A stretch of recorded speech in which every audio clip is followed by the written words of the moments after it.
All right, I'd like to call our meeting to order. Try that again. All right.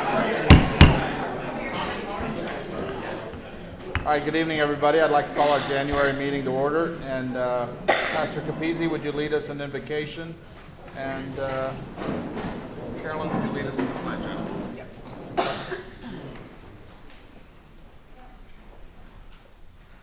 Let's pray.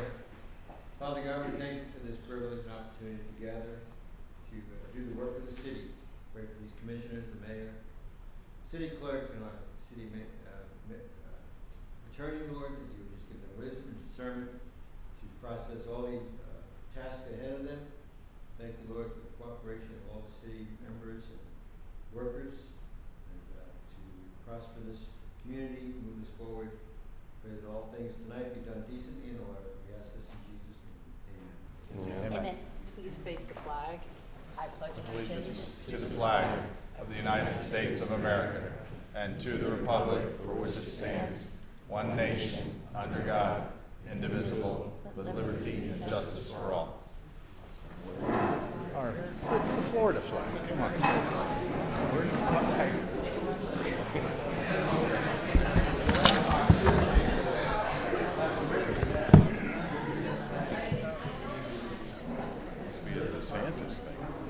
All right, City Clerk, roll call, please.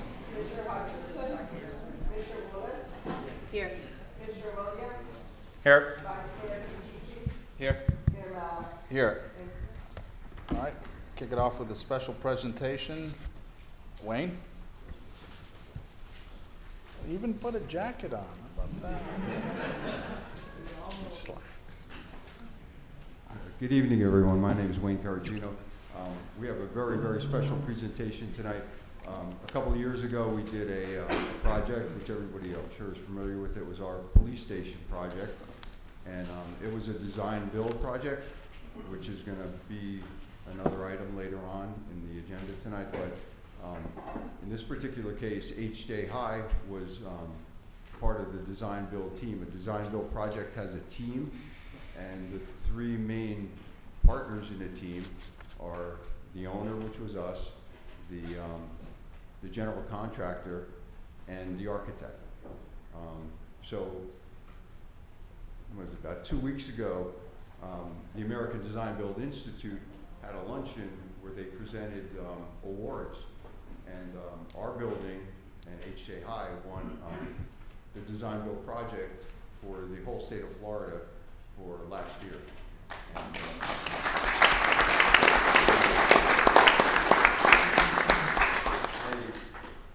they were nice enough to buy us a copy of it, but this is the award which I've labeled a building, so it's the first building. But I'd like to introduce HJ High, and Robert High is here, and Corey Phelps. You guys can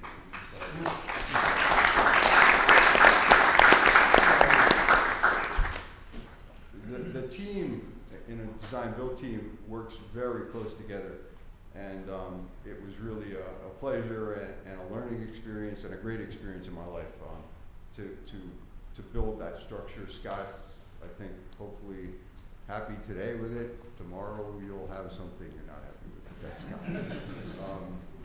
And we developed, well, my mother always told me when I was younger to give out your trust sparingly.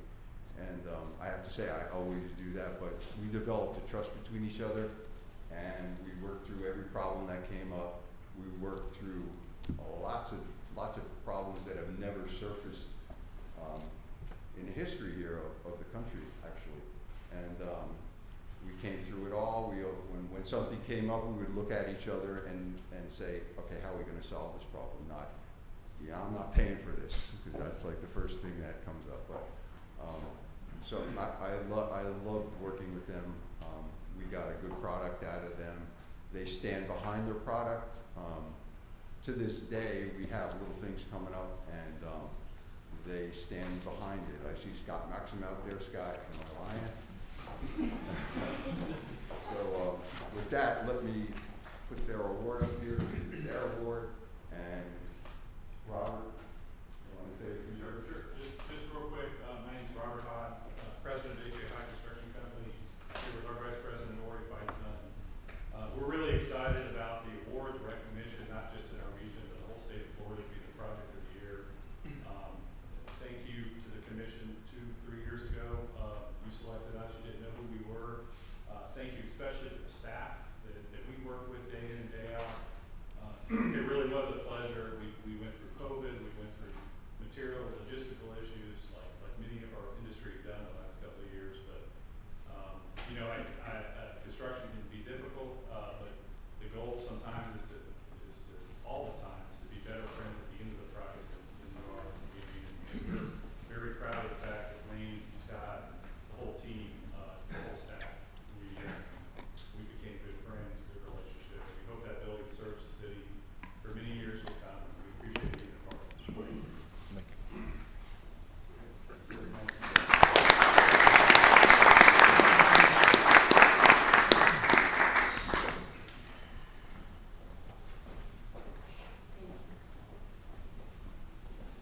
All right, I've got a request to move a couple of consent items off the agenda, H5 and H3. And I need a motion to approve the agenda with the exception of those changes.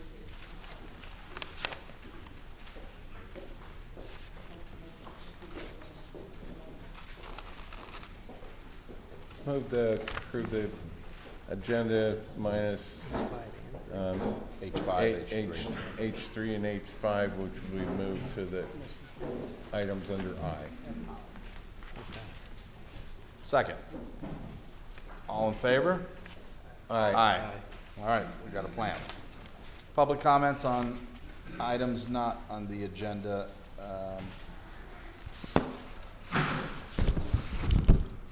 Mike Johnson.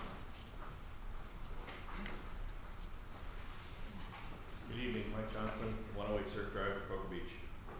I sent an inquiry to the commission today regarding the surfing Santa's dogs on the beach. I observed a 40 to 50 pound dog fight and a dangerous breed on the beach. Please share with me how many fines were written, and if none, why was the ordinance not enforced? Thank you. Any other public comments?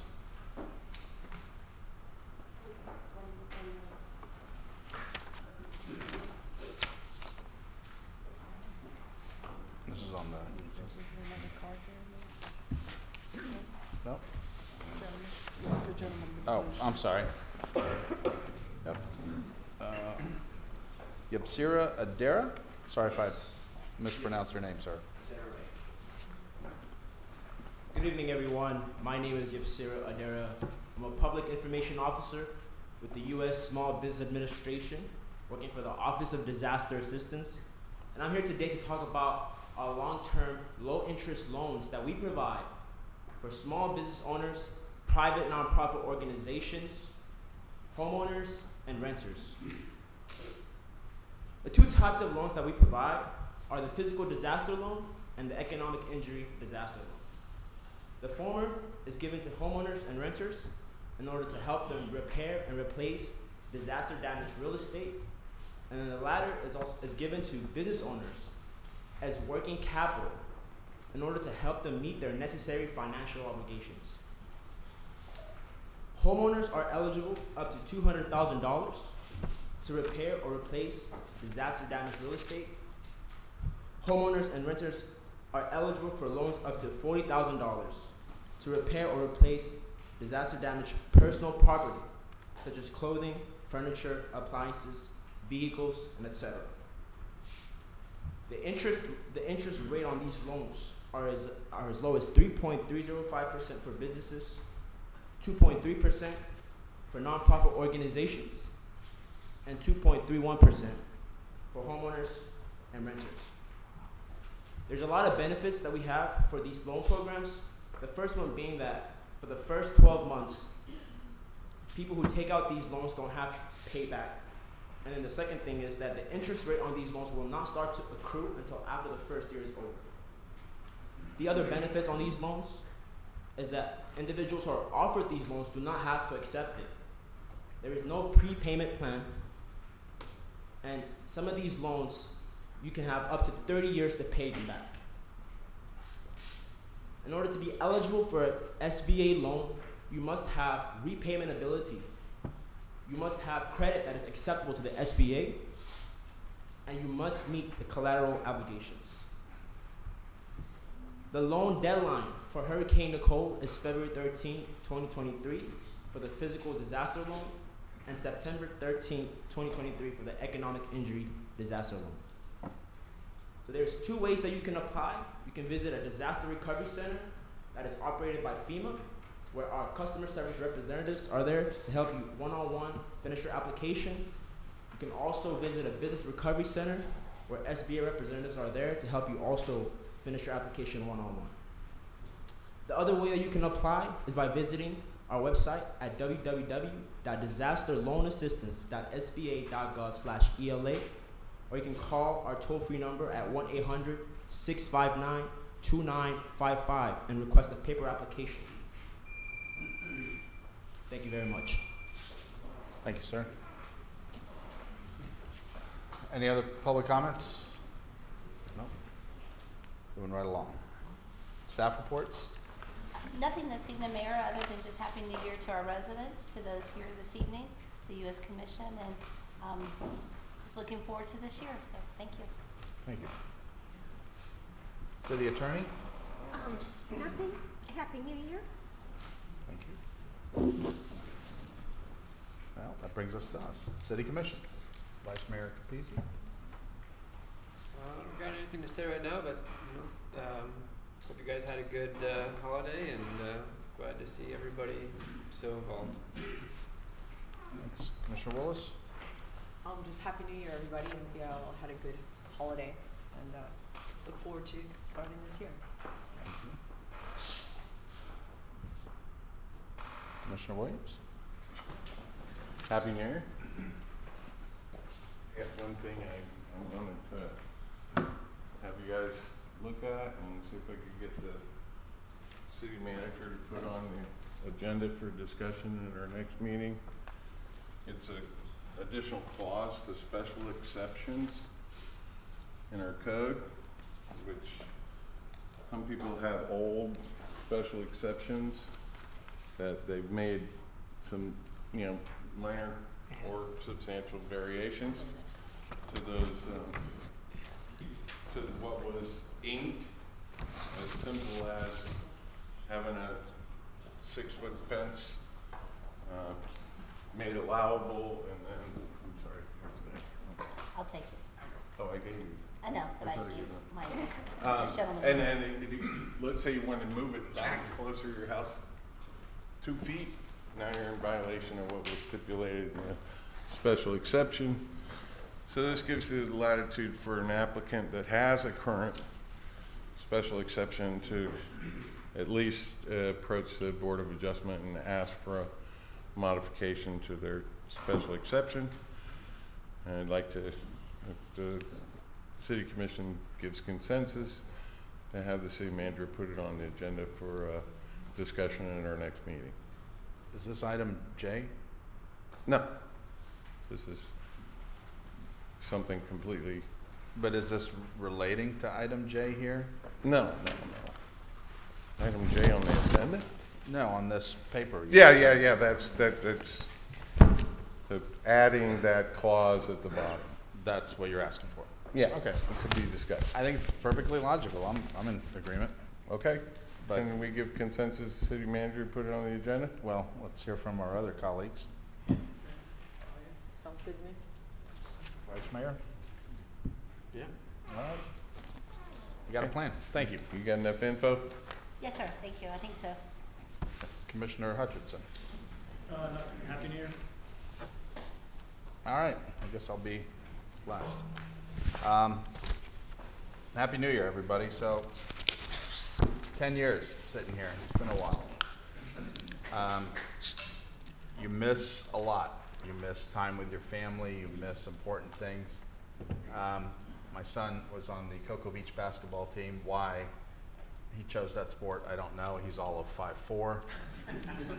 But man, he can shoot. I missed him getting fouled and making 2 free throws, because he can shoot.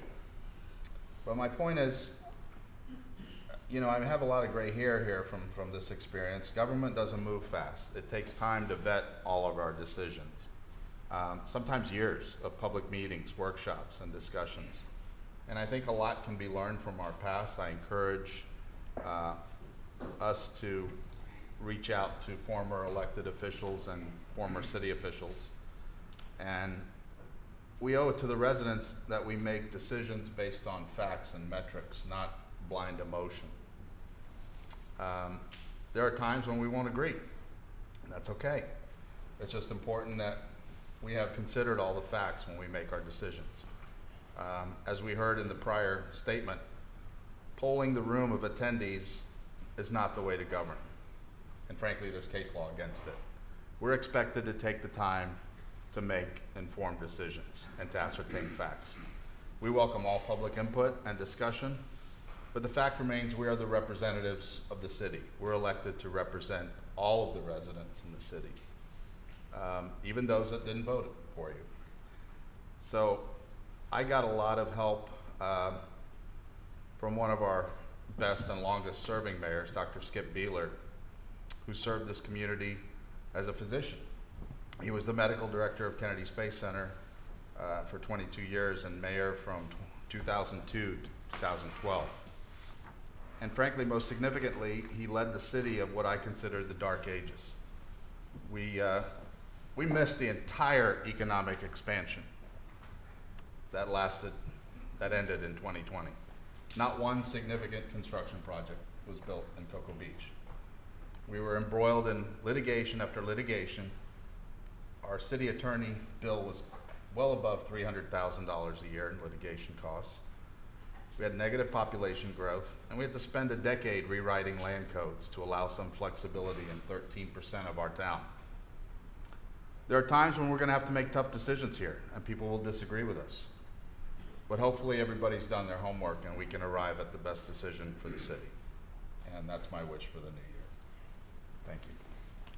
I'll kind of tag on to that. When I became a commissioner in 2007, I had hair and it was brown.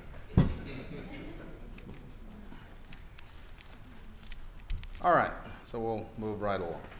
Consent agenda on items still on there. City Attorney, would you read the consent agenda? Okay, thank you, Chair. We will start with H1, approve the October 20, November 3rd, November 8th, November 17th, and November 18th, 2022 Commission meeting minutes. Yes, Representative. And Representative City Clerk Department, recommendation to approve. Number 2 on the agenda, appoint the following members. Board of Adjustment, appoint Ronald Boger to serve a term ending in November 2024. Seat 2, excuse me, Vice Mayor Capizzi. Appoint Don Haynes to serve a term ending in 2024. Seat 3, Commissioner Willis. Reappoint Michael Goldberg to serve a term ending in November 2026. Seat 4, Commissioner Williams. Appoint Joshua Jackson to serve a term ending November 2026. Seat 5, Commissioner Hutcherson. Land Management Committee. Reappoint Holly Davis to serve term ending in November 2024. Seat 2, Vice Mayor Capizzi. Appoint Janice Scott to serve a term ending in 2026. Seat 4, Commissioner Williams. Appoint Mike Robinette to serve a term ending in November 2026. Seat 5, Commissioner Hutcherson. Leisure Services Board. Appoint Hillary Barton to serve a term ending November 2024. Seat 2, Vice Mayor Capizzi. Reappoint Tom Baldwin to serve a term ending in November 2026. Seat 4, Commissioner Williams. Appoint Lucas Singer to serve a term ending November 2026. Seat 5, Commissioner Hutcherson. The Planning Board. Appoint Charles Mason to serve a term ending November 2024. Seat 2, Vice Mayor Capizzi. Reappoint Lisa Colorado to serve a term ending in November 2026, seat 4, Commissioner Williams. Appoint Alexander Bob to serve a term ending November 2026, seat 5, Commissioner Hutcherson. The Sustainability Committee, appoint James Glassner to serve a term ending in November 2024, seat 2, Vice Mayor Capizzi. Reappoint Robert Day to serve a term ending in November 2026, seat 4, Commissioner Williams. Appoint Waylon Locklear to serve a term ending in November 2026, seat 5, Commissioner Hutcherson. Representative, City Commission, recommendation to approve. Item 3 has been pulled. On to item 4, approve a 2-year renewal of the mutual aid agreement between Brevard County Sheriff's Office and law enforcement agencies in Brevard County, and authorize the Chief of Police to sign the agreement. Representative Scott Rosenfeld, Chief of Police. Recommendation to approve. Number 5 has also been pulled for discussion. Number 6, approve CEI services with Mead and Hunt for the WRF Outfall Modifications Project CB 22-009 in the amount of $57,998. This is a budget item. Representative Brad Calso, Water Reclamation Director. Recommendation to approve. Item number 7, contract with Lonnie N. Groot to serve as special magistrate for the city of Cocoa Beach. This is a budgeted item. Representative Robin R. Hayes, City Manager. Recommendation to approve. Move the, I guess we already had a motion to approve. Second. We have a second? Second. No, we already had one. Okay, all in favor? Aye. Aye. Motion carries. City Attorney, the items pulled, item I would be H3 and H5. So we'll start with H3, Chair. H3, review and adopt City Commission procedures. 3A, City Commission policies and procedures. 3B, Commission procedures for board and committee appointments. 3C, Commission policies for city boards. 3D, staff procedures for submitting items for commission consideration. 3E, street naming procedures. 3F, recognition on entrance signs. 3G, memorial dedications. 3H, policy of awarding certificates, keys, and proclamations. Representative, City Commission, recommendation to review and approve. Move to approve. The item is read. Second. We have a motion and a second. Any discussion? I had a discussion about 3B, probably. I want to see the thoughts about adding term limits that align with commissioners for board adjustment, or for all boards. I don't know if this procedure is the proper place, or we want to do individual boards. It seems easier to do it at the top level. Gonna comment? Yeah. So, I appoint somebody, and my term ends due to, well, in this case, I will term out in 2026. That person that I appointed may have served for 12 years. But they're done until they're reappointed or appointed by another, wouldn't be reappointed by me, but they could be appointed by a follow-on commission. So I guess what you're saying is you put in term limits for X amount of years, that you can only serve on a board or a committee for X amount of years. That was a thought. And what X amount of years were you thinking? Well, what is the city commission's 1 year off? 2 4-year terms, a year off, and then 2 years off and align with that. And the thought was I'm on the fence with term limits in concept for an elected position, because I think the vote is your term limits, but these positions, because they're appointed, I think it's more relevant to have term limits. Commission, will you pull your mics down so the audience can hear everything? Thank you.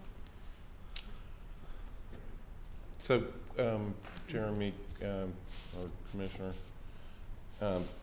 procedurally, this is kind of formality to pass these tonight.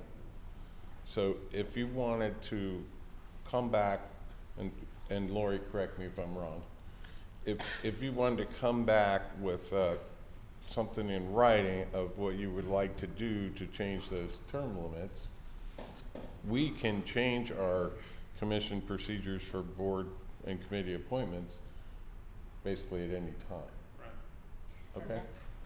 So if you wanted, if we go ahead and pass this tonight, then you could bring that back as an agenda item after you vet out what those, you think those, you said what you think they should be. Right. But you need to put that in writing, and then we need to consider it at I would think at a later date than trying to rewrite our codes and procedures at this meeting. Mayor, may I make a comment? Yeah. If we were to do that, we would need to change the actual ordinances or resolutions, whatever was used to create the, Yeah, Yeah. I know it would not be in the procedures. Right, well, we would have to have a resolution to change the procedures, is that what you're saying? No. What, if there is an ordinance that sets up a board, we should put the term limits in that ordinance. Okay, well, that's the kind of mechanics Yeah, that's that would just need to be mechanics. worked out versus just us saying, yeah, that sounds like a great idea. Let's add that, and it's not a done deal because we don't have the verbiage and all those different board procedures, so. And I believe, if the city attorney can confirm, I believe if you put it in the charter, which is kind of the discussion I think that you were leading toward, again, that's gonna require a vote at some point in time by our citizens. If we put it with charter term limits, that's assuming if we do that. If, For boards? I'm just asking if that's what I heard that was stated, I'm just No, confirming. No, just I using that. I think it would Okay. be, Referencing it would that be by same ordinance. logic. Thank you, I'm just, yeah. But that would be, it would be an ordinance. yeah, it would be an ordinance, it wouldn't be a referendum. Yeah. No, not a referendum. Okay. Mayor, may I ask Jeremy a question? You may?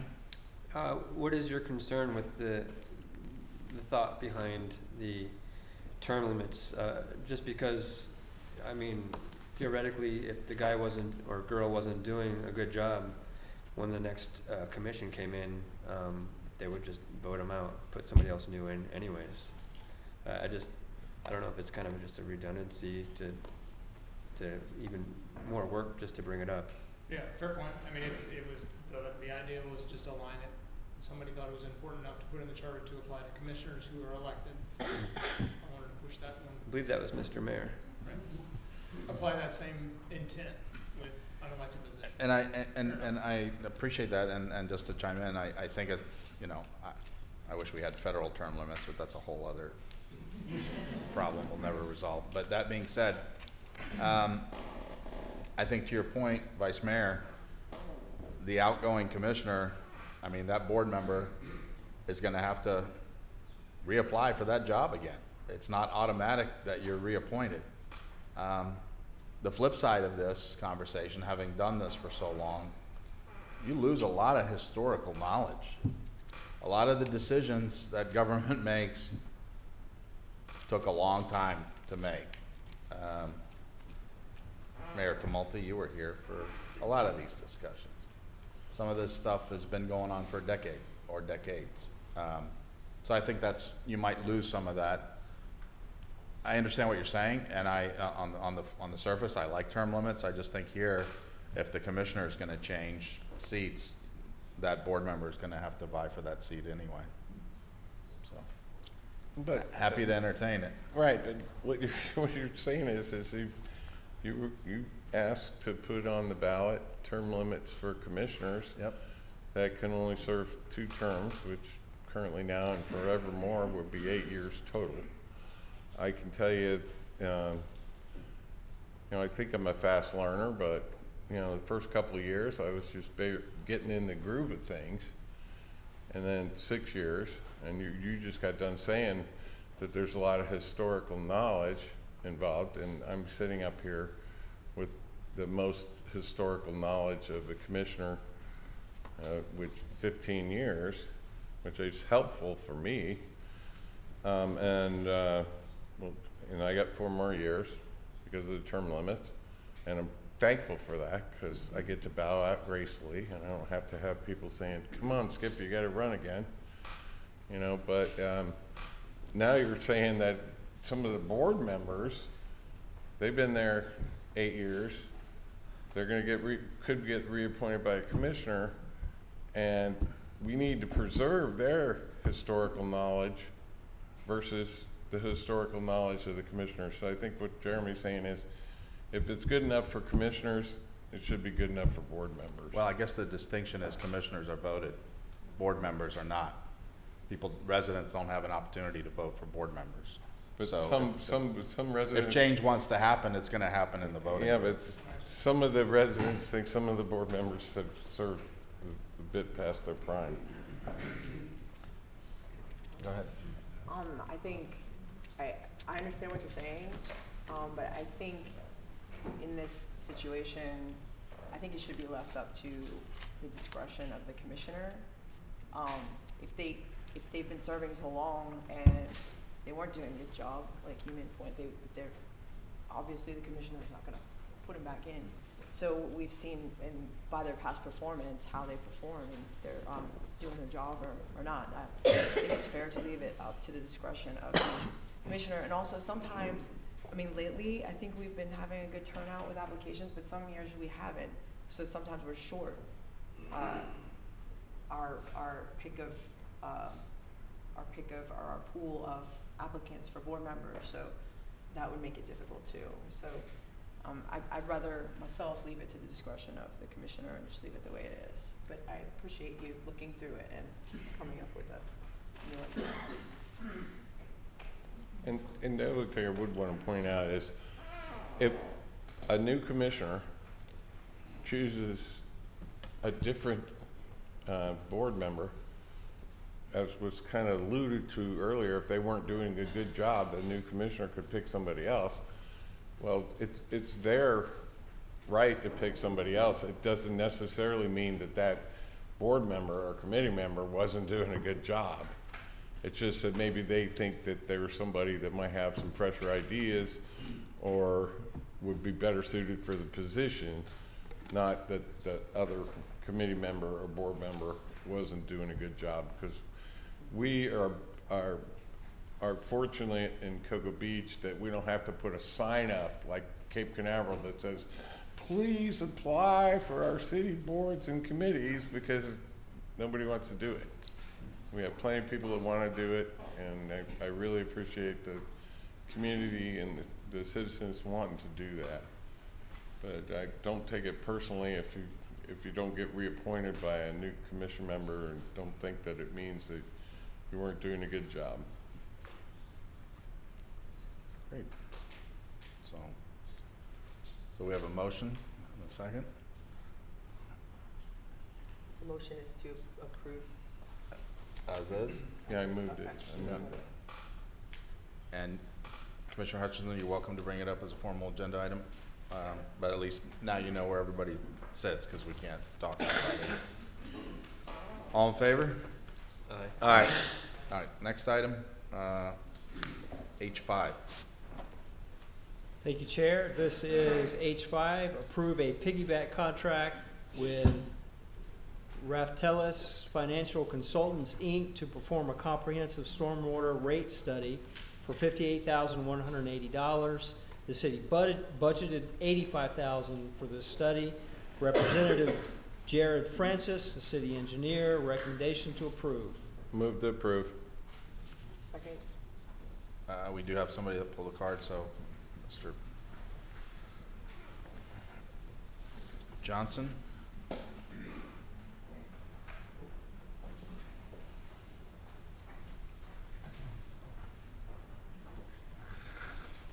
Hi, Mike Johnson, 108 Surf Drive, Cocoa Beach. As far as the stormwater rate study goes, $58,000, what does that do for us residents? Is there something that city staff can do, like look at previous assessments and put coefficients on it to come up with a new price structure versus paying anything for a study?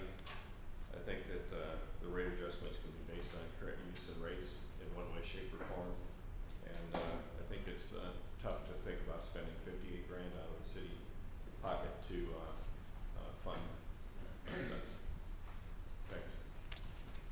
Can Jared please come up with the city manager's permission? Thank you. May I come up and discuss the pros and cons of having this consultant support us? I'm Jared Francis, city engineer. So obviously stormwater is a big deal here in the city of Cocoa Beach. We have a lot of flooding and water quality issues, and we right now don't have, I'd say, the staff to perform as in-depth a study as our consultant Raftellus would do. They're going to look at equivalent residential units, and so figure out basically how much to charge each property, residential properties, commercial properties. For those of you that aren't familiar with ERUs, equivalent residential units, they're basically a single-family house, and so they convert that for larger commercial properties, and that's how they come up with how much a property should be charged for stormwater fees. And so as part of this study, they're going to look at that. The last time we had that done was 2003. Obviously, there's been a lot of development since then. A lot of smaller houses have been knocked down and rebuilt with much bigger houses. And so this study will take that into account because the average house size has gotten bigger since 2003, I'd say. So our consultant will be looking at that. They'll also be looking at how our stormwater bill is collected. Right now it's on a monthly bill through the city of Cocoa. They do that, but this will look at adding it to the tax roll because they find there's a much higher collection rate that way. And it's also going to look at how we're going to fund our CIP projects. Like I said, we have obviously a lot of stormwater issues, and right now we don't have budget to match. Pretty much all of our major stormwater projects are grant funded, and we have to go after grants, and it throws off the timing a lot of times because we have to match up with the timing of the grants.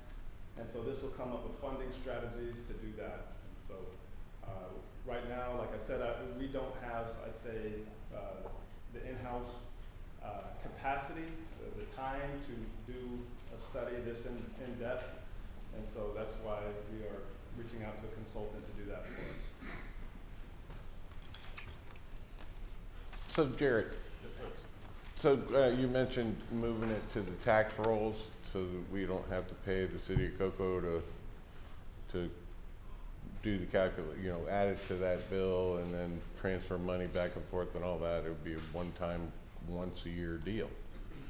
So if you put it on the tax roll, then it's tied to the property value and not necessarily. No, sir, it's a non-ad valorem tax. Non-ad It's valorem. a non-ad valorem tax that is not tied to the property value. But it would be the same for everybody? It would be assessed as an ERU, and the ERUs would be assessed then at the rate that it would apply toward everyone Okay, at that so, point in time. so I've got a small one-bedroom, single-family house, potentially. And I've got a 4-bedroom, single-family house.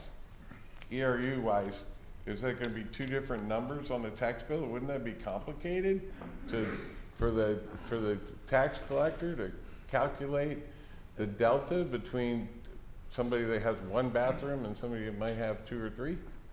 That's part of what they'll be looking at in here. Is I mean, I'm not possibly just doing- talking sewage, but I'm talking about stormwater. You get, They'll be looking at a tiered structure. That's something they're considering. So based on the size of the lot and different things, that's something they're considering. Or it could just be, one ERU. But that's the type of thing the study will look at, is what is the best way to accomplish that. yeah, I do just think that would be problematic because, everybody pays the same school taxes whether you have kids in school or not. So if everybody's paying the same stormwater fee and somebody's in a condo on 2 acres that's old school, that's 14 condos, and then somebody has a estate on the beach with 2 acres, and they're So- charging them by individual unit, And then That's where the people in the condos could be paying aggregately more than the guy with the 2-acre estate on the beach. And that's where the ERU calculation would be so important, so that they are charging based on. Yeah, but doesn't that force the tax collector to determine those for No. every individual property? No, the tax collector does not determine that. We provide the information to them, and it's assessed based on the ERU that we've assessed it at through this study. We pass that information on to the tax collector. They're a third-party collection process. That's what they're doing. They're not making determinations on what's being charged back to a homeowner for this type of fee. So the stormwater fee will stand on its own. It has to by state law. And again, I'll let legal speak to that. There's a process you have to go through in order to qualify it. It has to be able to stand on its own and be substantiated. ERUs is one way. We look at residential versus commercial as another, two byproducts or two different ways of looking at it. But it's determined through the rate study as to how you process that fee out based on that ERU that's determined. I mean, it's not something the tax collector or the property appraiser gets involved in, neither one. So we tell them what to charge people. That's correct. Okay, so there could be 200, 250 different charge amounts No, sir. based on all these ERUs? No, sir. In the study, they will provide us a tier system, your basic ERU, one ERU. They'll assess it based on whatever it might be. Maybe a certain square footage or a certain number of, a lot of times it's a number of But there's gonna be multiple. units. There'll be a tier system, and then it'll be assessed, and it'll be assessed based on the parcel to that tier system. Do you think it's gonna save any of the residents any money or make it more equitable? Again, it's always the goal to do that, and then their goal is also to look at the CIP and what do we need to do.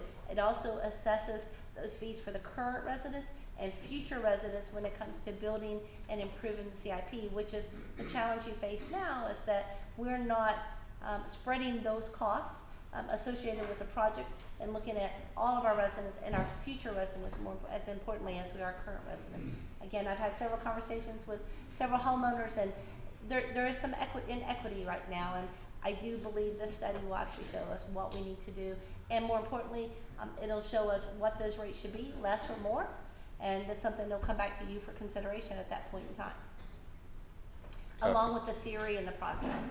Understood. Thank you. All right, Thank you, Jerry. thank you. We have a motion, one second. Public comment? Scott?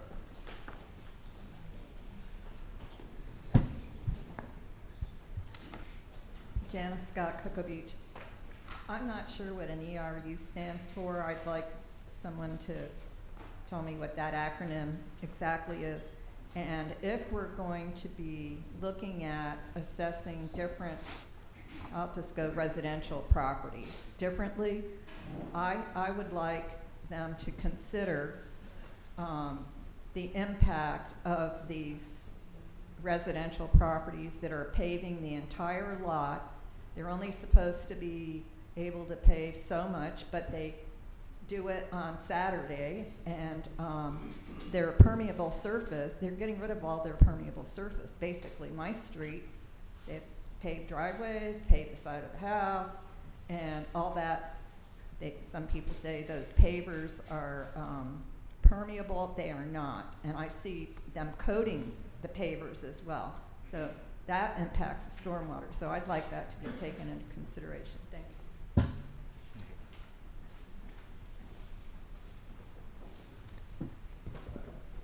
Just to clarify, ERU is an equivalent residential unit, and so that's the size of kind of average lot for Cocoa Beach, and so that's kind of where that comes from. And as far as the pavers, you're right, not all pavers are pervious. That's something we've had a lot of discussion on. A lot of people see pavers and they think pervious.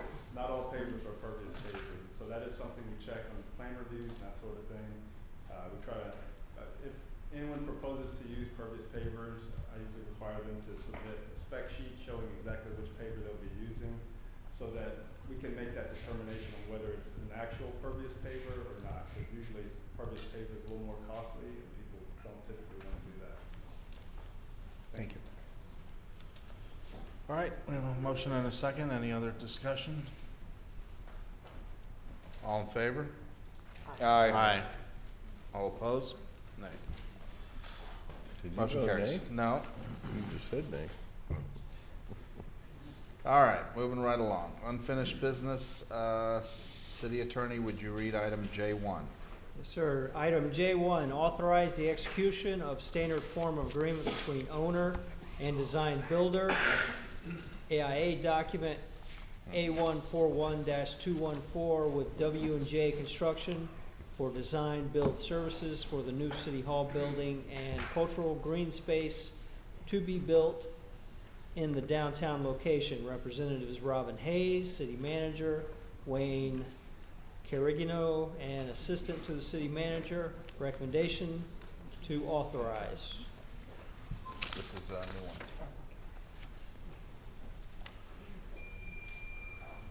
You're out of time. Sorry to hear that. I'll move that authorize the execution of the standard form of agreement between the owner and the design builder with W&J Construction for the design build services for the new City Hall building and cultural green space to be built in the downtown location. A second. We have a second Second. from Vice Mayor. Discussion? We have some public comment. Wayne, you want to just kick it off? Sure, you want me to give you an update of where we're at in the project? That'd be great. Okay, so real quick, I'll take it back to, we brought a number of items to the commission for this project. Starting on November 4th, 2021, we brought a request to start the design. And what we did at that time, we went to a number of engineering firms that we have continuing engineering services with. It was decided that Jacobs Engineering had the skill set to take a project of this magnitude on. So on February 18th, 2022, we gave a notice to proceed to Jacobs Engineering to start conceptual design. We then brought the next commission item to you guys June 16th, 2022, and that was a request to move forward with Jacobs Design, which Jacobs ended up bringing the design to 10%. At that time, we decided that we could do the design criteria package in-house. A little bit on the design criteria package. When you do a design build project, you advertise an RFQ, a request for qualifications, and you also include in that request for qualifications a design criteria package, which is kind of a conceptual idea of what you want to build, so people bidding on it can know what we want, basically. We decided that we could save a lot of money by doing it in-house, so we did it in-house. On August 23rd, we brought another item to the commission, which was a request to advertise an RFQ, which included the design criteria package. On November 17th, we brought another item to the commission, which was a result of the RFQ advertisement, and that involved the acceptance of 5 solid bids, which were evaluated by a committee that was appointed by the commission. And the item that we brought back to the commission on 11/17 was to approve the ranking of the committee that the commission appointed, and to go forward with contract negotiations with the top ranked firm, which was W&J. So tonight here we are, and the item before you is to execute a contract with W&J, which would be the next step in the design build process. The contract that has been presented to you is a standard, I believe this is actually the American Institute for Architecture standard form. It's the same contract that we used for the last 2 design build projects that we did. What this does basically, and you know, I'm just trying to get the meat and potatoes of this. Let's just put it that way. Are a couple of items in here. The main item is the lump sum payment to the architectural firm to begin the design. There's a lot of TBDs, to be determined, in this contract. The reason being, the design criteria package that we advertised has changed, not significantly, but it has changed. A lot of the change is a result of awakening by everyone after the storm, that we were going to initially build a one-story structure, and it was decided, and we're moving forward, hopefully, with a two-story structure with a wash-through area that would be resilient to a storm event where we had a tidal flood. So, that being said, the to be determines can't be determined because we don't have anything to determine yet, so if that makes any sense to everybody. But so this is the next step, and it's for an exciting project. Subsequent to all this stuff, we started to knock the building down. If you didn't notice, you will notice the old City Hall, and all this is to be built in the same location. With that being said, So, I believe there's, I'm sorry, Robin, there's a firm here that can introduce themselves, or Robin can introduce them, because I don't have that right in front of me. And they're gonna give you the lowdown or a presentation on the finances of this. So, Robin, thank you, go Wayne. ahead. So we have before us this evening, PFM, Jake Glover is here, PFM Financials, who is our city's financial advisor. Just ask that they provide you some general information. We'll forward out the PowerPoint so that you can look at that afterwards, take that back with you and consider it, and place it on the website.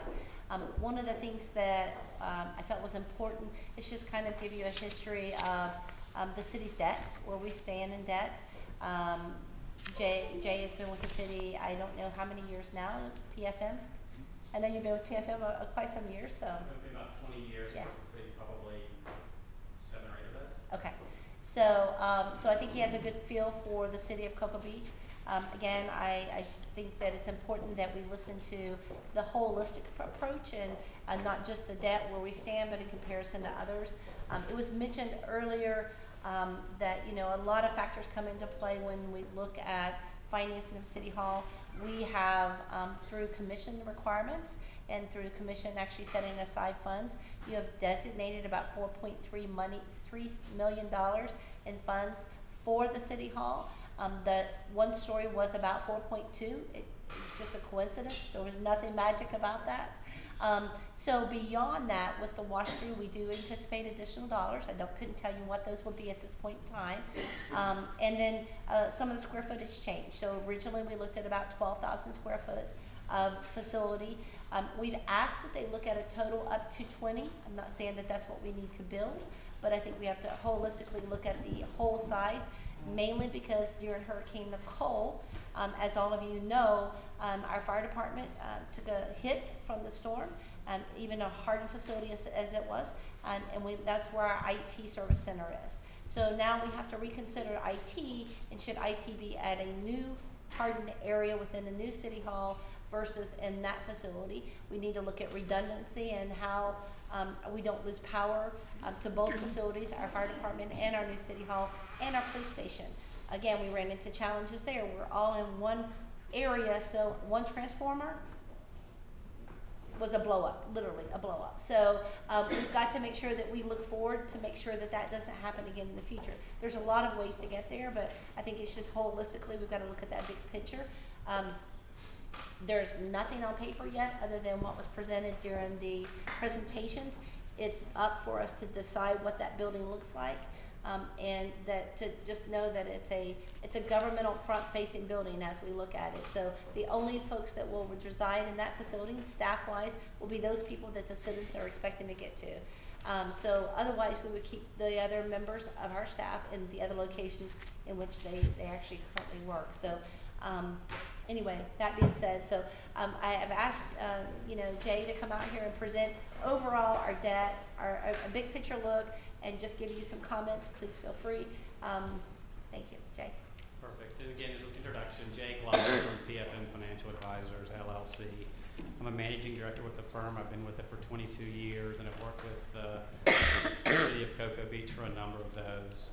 We specialize in providing financial advisory services to local government, cities, counties, school districts, in particular as it relates to the need to debt fund capital projects and doing it in the most cost-effective manner. So, as was mentioned by the city manager, mayor, and commissioners, we're here just to give you a little bit of background about the city's current debt portfolio, and then just talk big picture about different funding strategies if debt were to be used to fund a portion of this project. I think, as you know, there's really two funding options in essence. One is cash and one is debt. You can get grants and other things, but most local governments use a combination of both of those things to fund long-term capital projects. But before we get into that, just a little bit of background about the city's current debt portfolio. Can you all see that okay?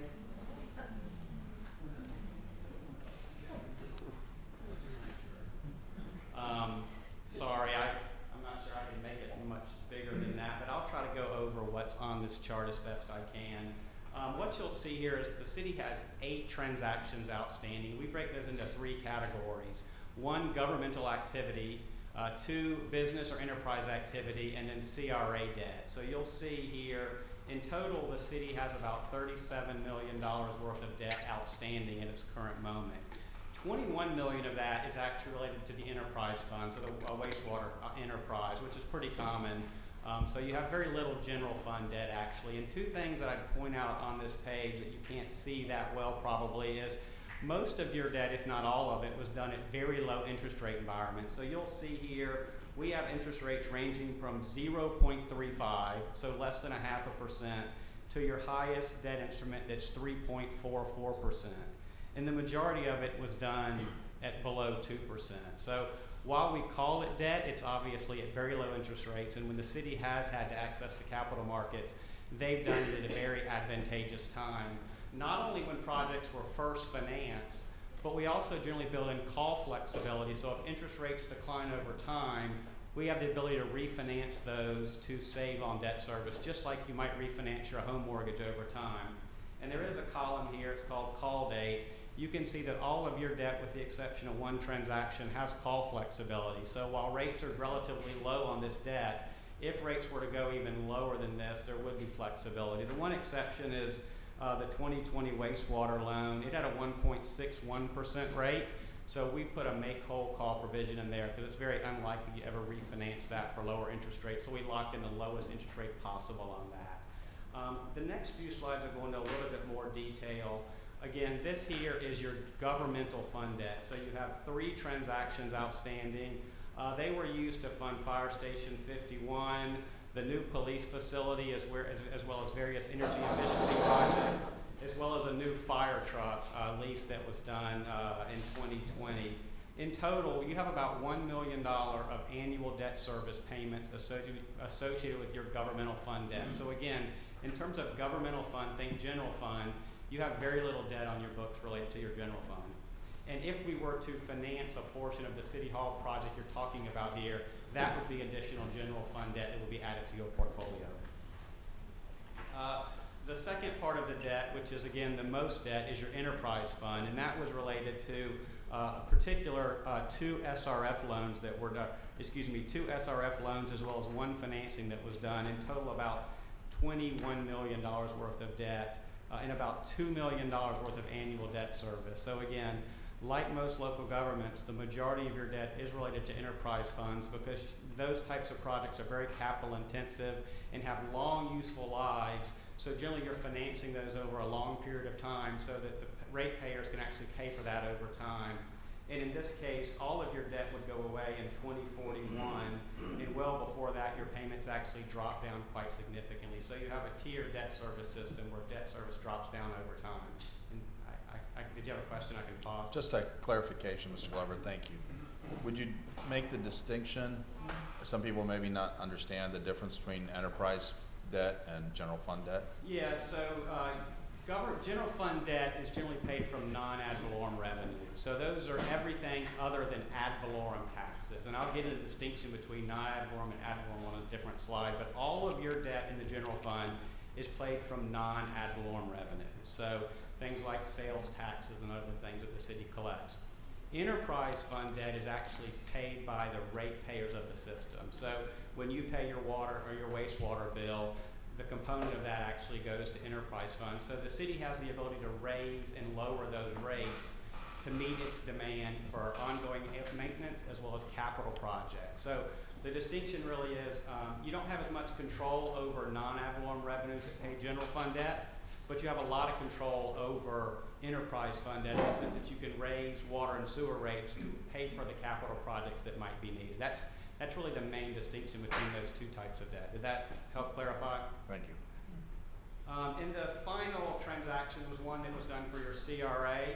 That was done to build a parking structure adjacent to the new police facility. That was actually done through the Florida Municipal Loan Council. It was done at that point in time. That's a pooled loan program. So when there's a small need for a financing, multiple borrowers can get together and issue debt through a conduit issuer and share in the cost of issuance to do so. So at that point in time, that was the most cost-effective means to finance that project. And you can see here, it's about a $400,000 annual payment, and it goes away in 2032. So, and that is supported by the CRA revenues, which is separate from your general governmental fund non-ad valorem revenues. So that's just kind of a brief history about actually the city's debt. At the end of the presentation, we'll just give you a quick snapshot of a couple of your neighboring communities in terms of what level of debt they have. But as we move forward talking about the City Hall project, obviously one of the most important elements of that is how are you going to pay for it? You know, most local governments will use some combination of debt and cash to fund capital projects. Some projects are fully debt funded, some are fully cash funded, some use a combination of those. And why would local governments use long-term debt to fund capital projects? And we really highlight 4 bullets here. One is obviously large capital projects can't be broken down into small components and funded out of your annual budget. So if you have a $5 or $6 million project, there's not really funds within the budget in any given year to actually make that payment, so you need to spread that payment out over the longer term. One important element that we've experienced recently is mitigating construction cost increases. So if you think about waiting to fund a capital project until you collect all the revenues over a 3 or 4 year period to actually fund that capital project, if it was $5 million on day one, you collect $5 million over 3 years, well now that project might be $7 or $8 million. And that's something we've seen quite significantly recently with rising construction costs across the board. So locking in today's cost by debt funding can actually in some circumstances save you money in a rising construction cost environment. We talked a little bit about this previously, but it's ratepayer equity. So the thought that if you have a 30-year facility that you're building, the citizens should pay for that over 30 years. So your future citizens should also participate in the repayment of that facility. So if you do it all in 1 or 2 given years, all the residents of today are paying for it, whereas the people 20 and 30 years from now might be getting the benefit of that facility. So stretching it out over a longer period of time allows everybody to participate in the benefit and the payment. And then historically speaking, tax-exempt interest rates, and local governments can borrow on a tax-exempt basis, have been historically low. We've tested that recently. We've obviously had a significant rise in interest rates. I would tell you they're still, from a long-term historic perspective, relatively attractive. Admittedly, myself and a lot of my clients got spoiled by the 1% and 2% interest rates we've had over the last few years.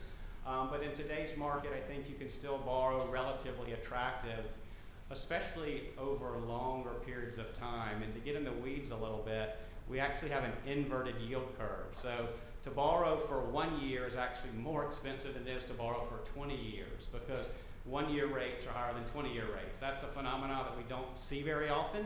You usually see an upward sloping yield curve. We actually have a yield curve that kind of looks like this now, with short-term rates being the highest on the yield curve. So when you want to borrow for long-term, it's still not that unattractive to do so in today's interest rate environment. And then 2 types of borrowing. If you do decide to borrow, there's 2 main types that local governments do. One is revenue bonds, and that's essentially what you have in terms of all of your debt. It's paid back from non-ad valorem revenues, like I mentioned for the general fund, or through specific enterprise fund, like wastewater revenues pay back enterprise fund debt. Those can be done with a majority vote of the city commission. So there's no need to go to external voting to do that. You as the commission would elect to do that with a majority vote and you can move forward. The other way people or local governments fund capital projects is through general obligation bonds. And before I mentioned the difference between ad valorem and non-ad valorem. General obligation bonds are paid back by ad valorem revenue, so property taxes in other words. And in the state of Florida, it requires voter approval to do general obligation bonds. So if you want to issue general obligation bonds and add an ad valorem tax to the tax bill of each citizen, you have to go to the voters in an election and seek their approval to do so. And it requires 50 plus 1% of the citizens to approve that. So some local governments decide to do that for certain projects. So that's really your other option in terms of doing debt. Non-ad valorem revenues, city commission vote. Ad valorem requires voter approval of the electorate in the state of Florida. And that's unique to the state of Florida.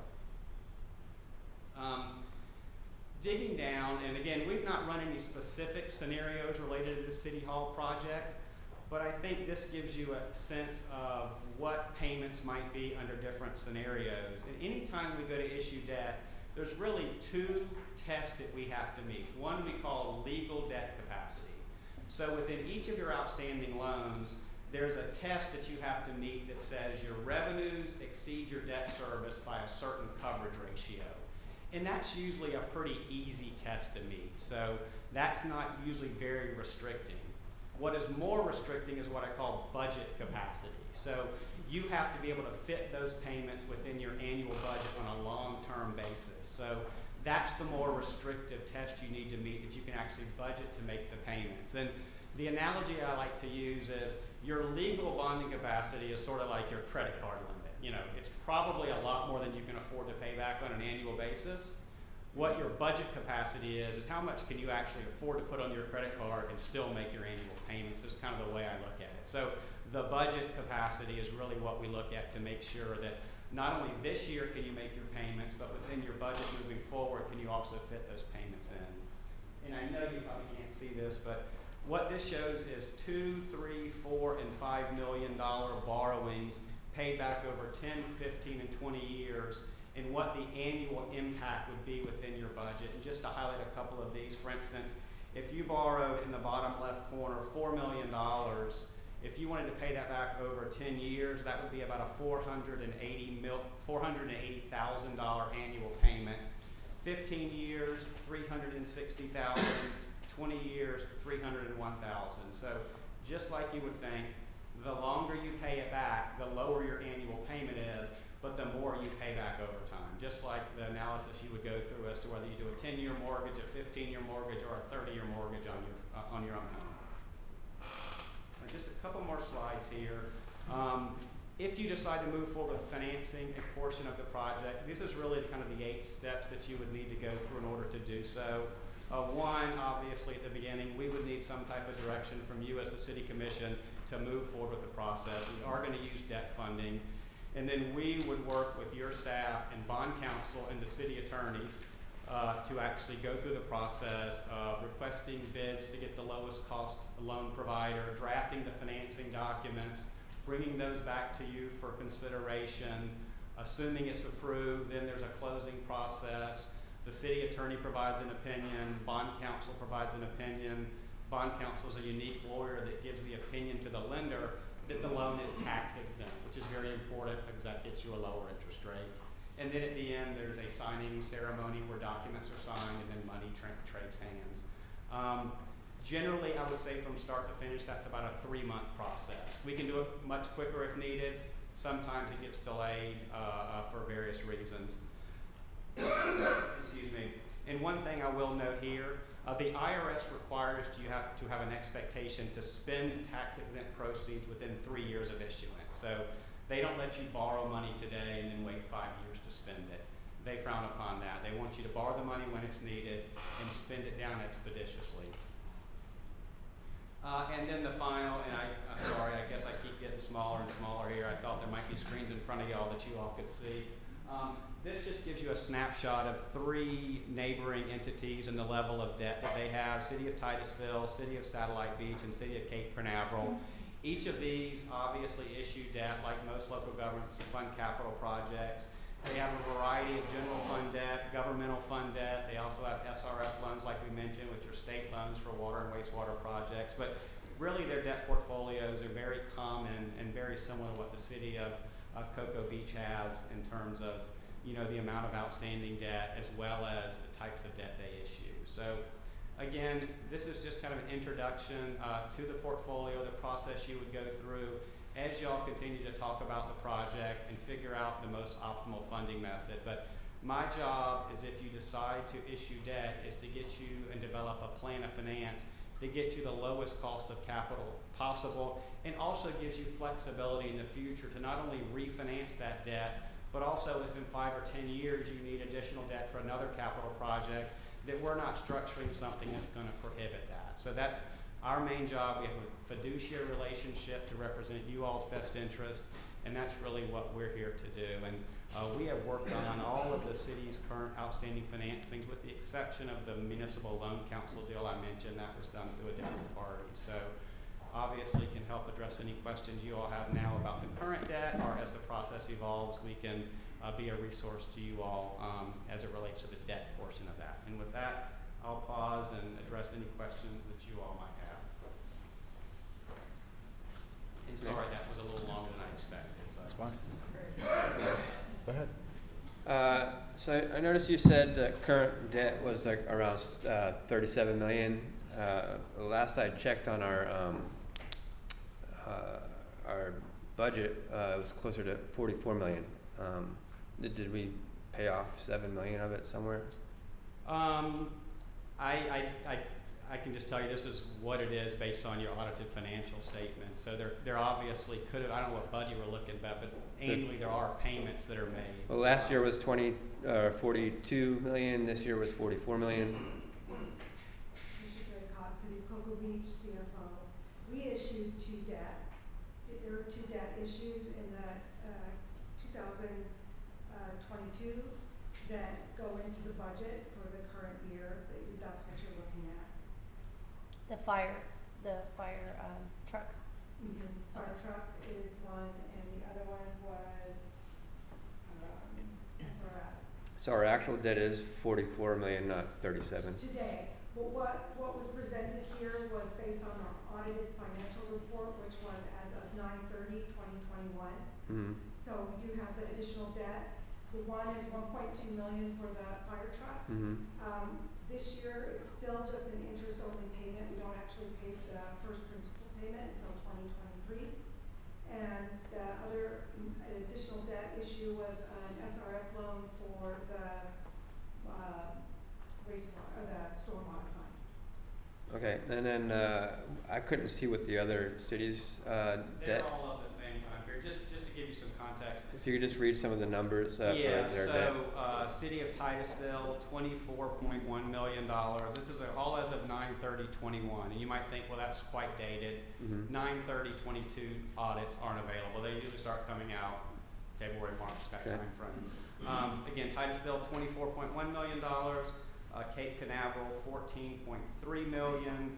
And Satellite Beach, about $9 million. And again, if they would have issued debt in fiscal year 2022, that would not be reflected in these numbers either. Okay, and then you also had debt payment charts with said you were going to pay $400,000 a year in principal and interest payments. What basically would be our interest payments as compared to our principal per year on that? If you give me my calculator. I mean, starting off like this, I mean, let's just say. So we've been talking to our bank, which is Truist. Mm-hmm. And right now, if we were to do a short-term loan with Truist, we're looking at just under 4%. Now that's constantly changing. Right. It's going up. Yes. But usually they start with a higher interest rate at Right. the beginning of the repayment, and that goes down, and then the principal payoff goes up as you progress through the. So most of that, that 400,000 a year is mostly interest in the beginning. Not necessarily. So, for instance, with a $4 million 10-year loan, you're going to be paying back $4.8 million. You borrow $4, so the interest element of that is $800,000. And yes, early on there's more interest than there is principal because it's a level overall structure. So just one example, $4 million borrowed over 10 years. The total debt service is about $4.8 million. So your interest element is $800,000. Okay, and then we have about 19 million in reserves, I believe, and what my thought was is if we could borrow money from ourselves and pay ourselves the interest, if it would be a couple million, I would be willing to entertain that, just because I'd rather pay ourselves the interest than somebody else, and I believe still we could still get a loan later if we had to make up an extra 2 million should a disaster happen. Yeah, and just one point on that. I mean, obviously it's a policy decision as to whether you do an internal loan or not. There might be some legal constraints as well, but I would point out that, you know, if you're loaning that money, you're not just saving the interest cost because you're deferring. That money is generally invested at probably a rate comparable to the borrowing rate. So those two things would offset each other. So again, that's a policy decision. Depending on sort of where your investment rate is on those funds versus where your borrowing rate is, would determine like how much savings you might get from that strategy. But again, that's a lot of issuers do internal borrowings. I will tell you, most of them are for shorter term repayments. You might not want to have like a 15 or 20 year internal loan out because obviously that could cause complications under certain circumstances. But again, a perfectly appropriate thing to do if that's the best and highest use of that reserve amount. And typically enterprise funds are the funds that you borrow from within yourself because they're not usually invested the same as your reserves. Exactly. Understood. Yeah, I mean, you could borrow from, that enterprise funds or various funds that might have, balances in them that aren't needed in the immediate term. To keep, Vice Mayor, all good comments, but to kind of focus on what we're voting on tonight, it's to authorize the execution of this contract. The financing portion of that will come later. Come later, yeah, I understand. Okay. So I just wanted to get that, since we had the finance guy here, I just wanted to get that Yeah, off my chest. understood. All good points. But I think we should go back to trying to focus on the matter at hand. I agree. Any other comments? Sir, you had a comment? If you think 19708, just a question for you. You showed the figures of the debt, absolute figures. It would probably be more telling if you had the debt in relation to the budget for those four cities, to see if somebody's overextended or underextended.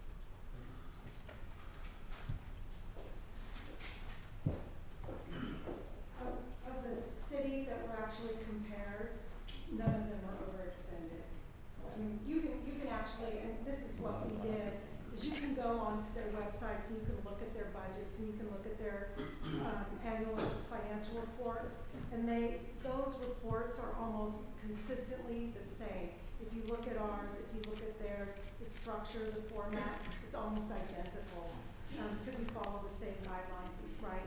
So with each one of those, you can see what portion of theirs is general fund versus an enterprise fund debt, what their budgets are, and how do they cover those? Is it revenue based? Is it tax based? So with each of those cities, you can see that. But these cities that we looked at, they're all very similar to Cocoa Beach. They're very careful with this. Thank you. Thanks. Thank you. Anybody else? Thank you very much. All right, we do have some public comments. Noel Hicks.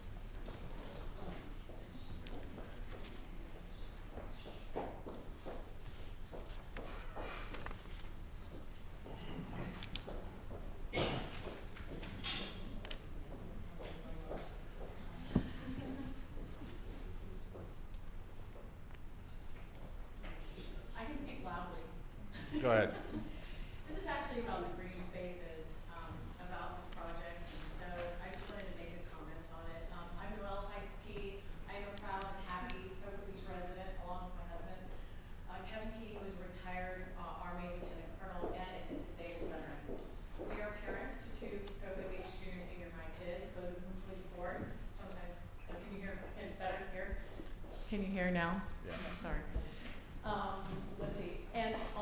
enjoy almost daily our waterways, beaches, and outdoor spaces. Our family is more than enthusiastic about our small town. We love where we live, and we consider ourselves die-hard locals. We are committed to Cocoa Beach and its future for our children, our future grandchildren, and beyond.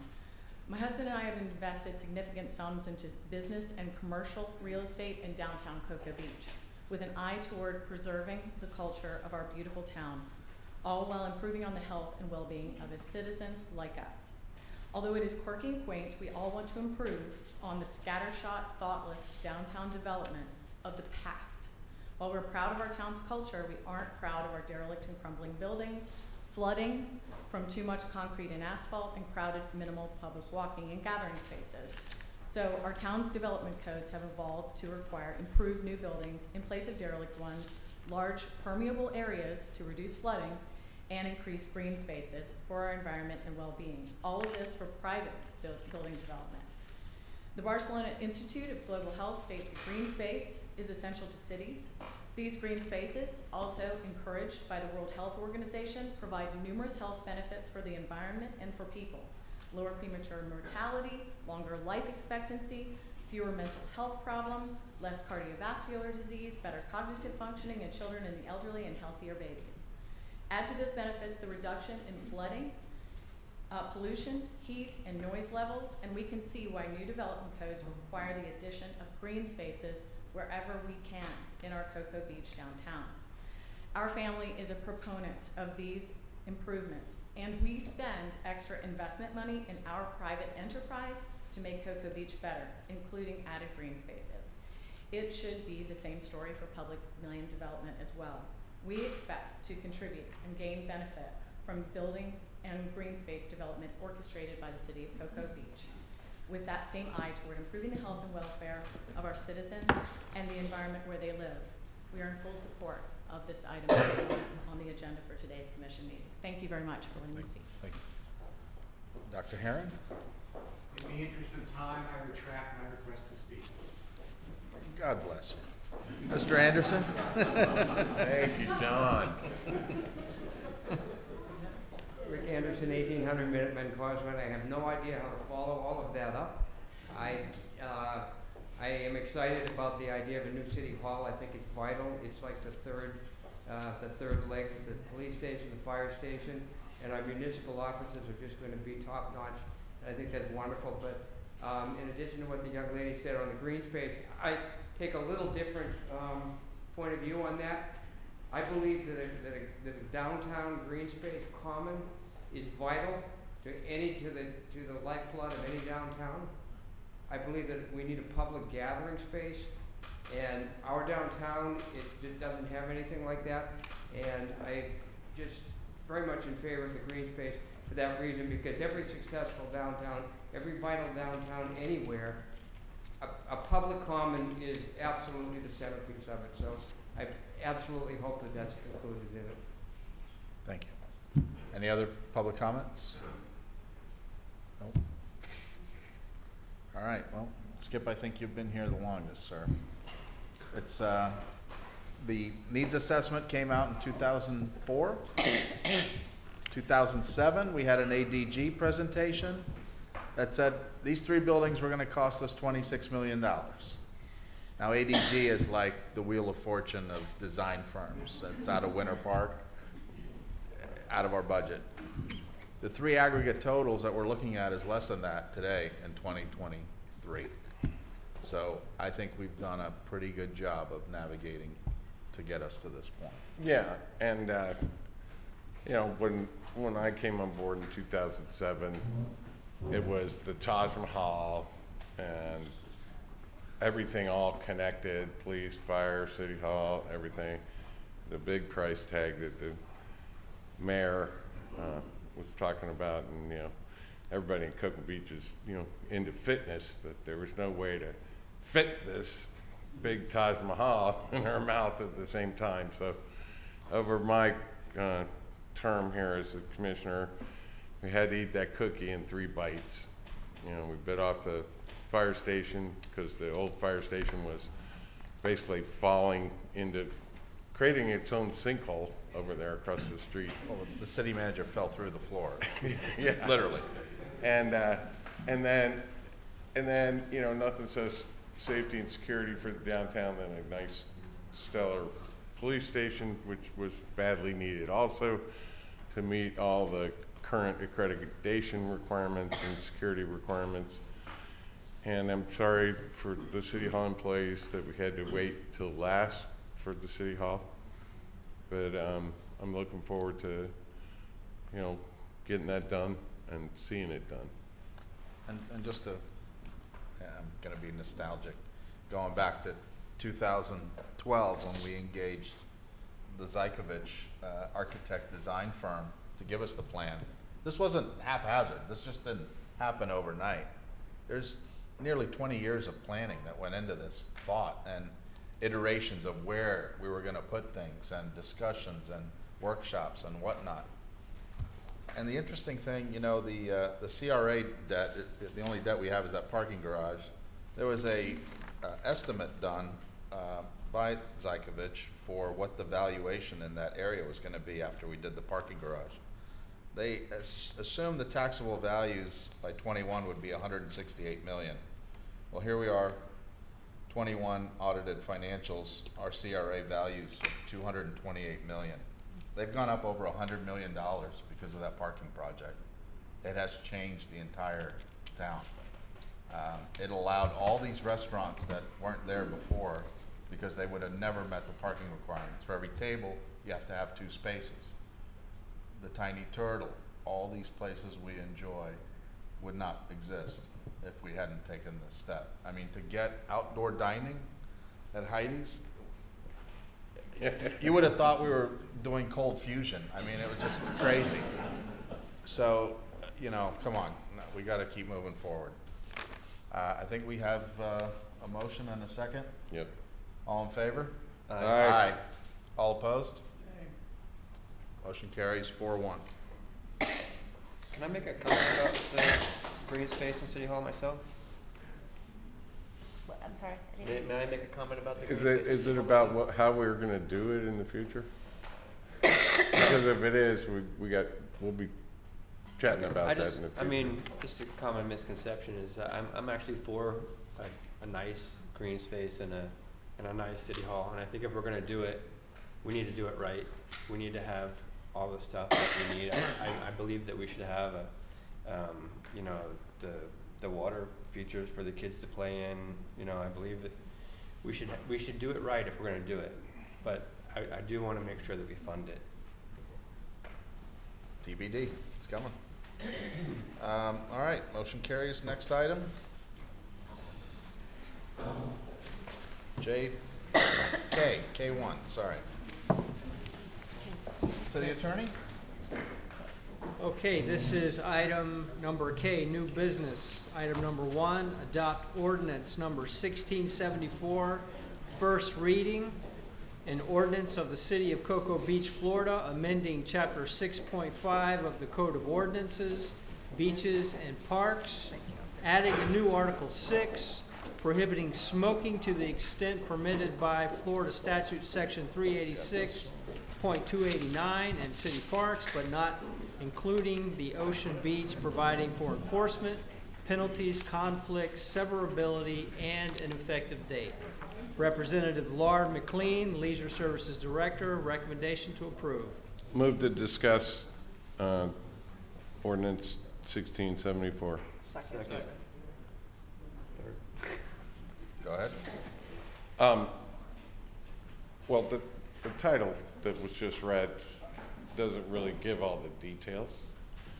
You know, I'm not going to put the mayor on the spot and ask him, hey, we got a solution, searching for a problem, what's the problem? You know, it just seems kind of strange that the state statute comes down, and when it got crafted in the annals of the, you know, Tallahassee, that the unfiltered cigar smokers got to pork in that they're excluded, okay? So you can have no cigarette smokers. It's purely for tobacco.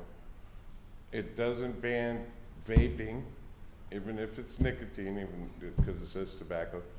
Clove cigarettes, marijuana, you know, the big stogie cigars. It doesn't ban smoking in the city parks. It just bans cigarettes.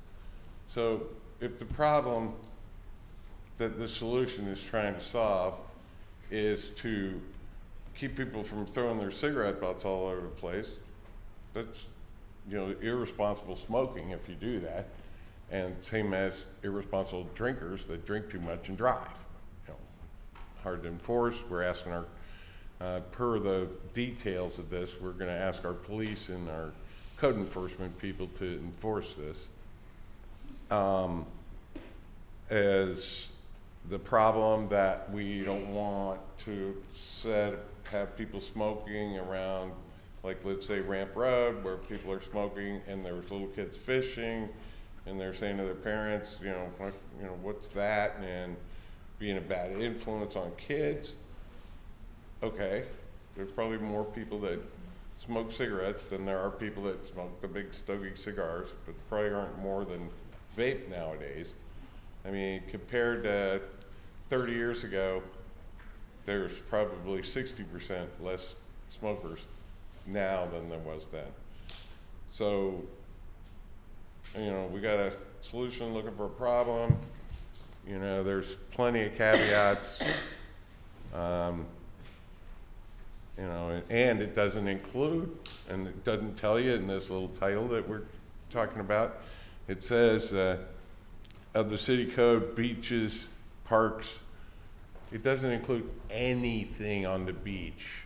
So if you think this is going to keep the cigarette butts off the beach, it doesn't include, it's completely excluded the entire Ocean Beach. So you can still smoke at the beach. You can smoke your unfiltered cigar, and you can vape, and you can smoke your clove cigarettes and your marijuana or whatever else you want to smoke on the beach. Doesn't change that a bit. So if you think you're keeping cigarette butts out of the ocean, this doesn't do it. And if anybody on this commission wants to tell me I was wrong about how I read it, please do. No, go ahead.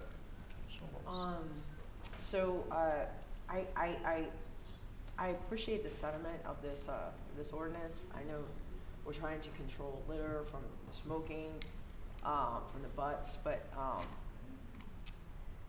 I can't say I really support this because it's another restriction on public property, and I just see it as unfair and unconstitutional. And in this ordinance, it says this ordinance is intended to protect the environment from the litter that can be toxic to animals and humans. Well, we already have a litter ordinance in place that states no person shall leave or deposit any trash, refuse, or debris on Ocean Beach, Seafood area, or crossovers, or public place or public property, and there's a whole punishment in place for that.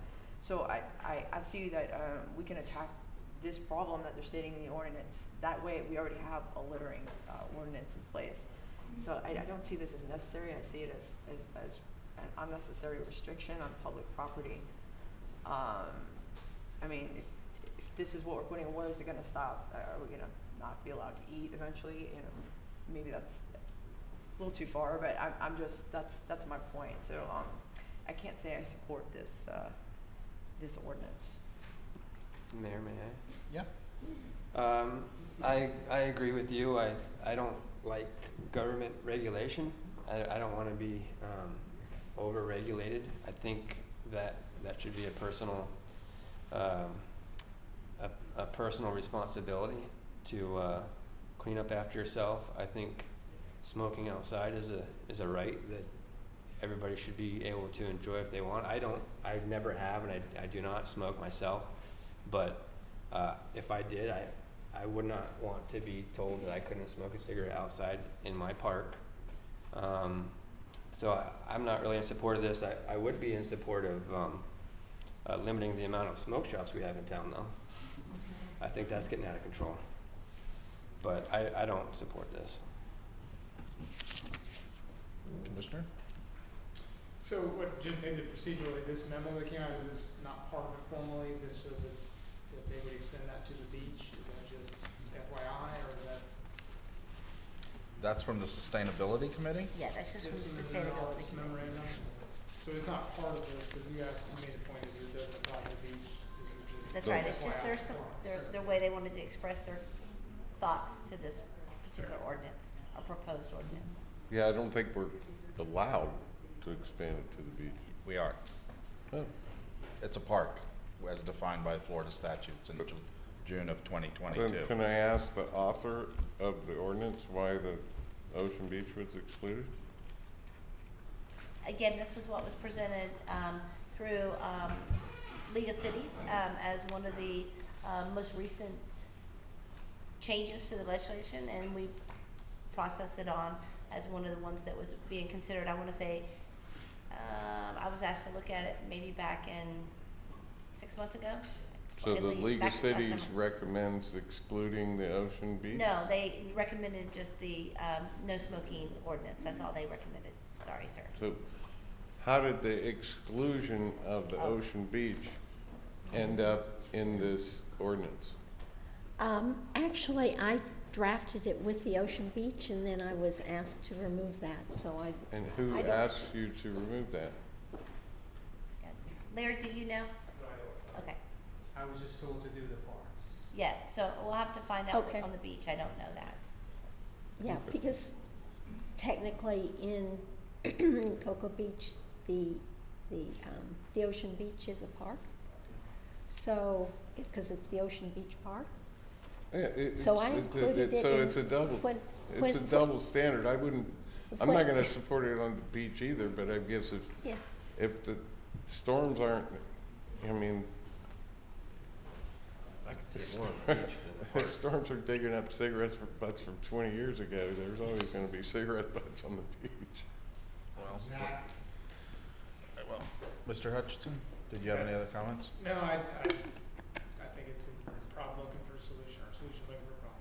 Well, I think it should be removed from the beaches. I'm not a smoker. I don't care if you smoke. If you want to drink yourself to death, have at it. It's no secret that smoking's not healthy for you. It's not healthy for kids. I wouldn't want to have my young kids, they're grown now, but at a park surrounded by secondhand smoke, there's definitely a link. There's definitely a health concern. If you want to smoke, smoke. Just don't do it around kids. Don't do it in a city park. Give them an area to smoke. I would do the same thing that Indian Harbor did. They reserved a little area for smokers. If you've done beach cleanups, I know all of us have, I think. The number one piece of trash picked up is cigarette butts. So littering, yeah, we have a littering ordinance. How many littering tickets have we written? We've already gone through this exercise. It's incredibly difficult to catch somebody in the act of littering. It's not the highest and best use of our police resources. We have a lot more things to worry about than trying to catch somebody flicking a cigarette butt.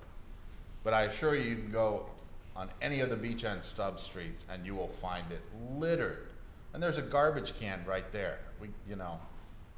Yeah, if people had common sense and civility and manners, we wouldn't have to. But I guess I'm the minority that thinks we need to regulate this. So the thought it would be easier to. Just not enforce have it, be period. Visible? Yeah, just don't allow it. Period. I mean, from a distance, how are you gonna tell whether they're smoking, nicotine, vaping, club cigarette, marijuana? It's the same thing with drinking on the. If you take those, a lot of people can't afford cigarettes nowadays, so they buy these little packs of, just like cigarettes, that are cigars, little cigars, that have filters, but I'm not allowed to smoke one with the filter.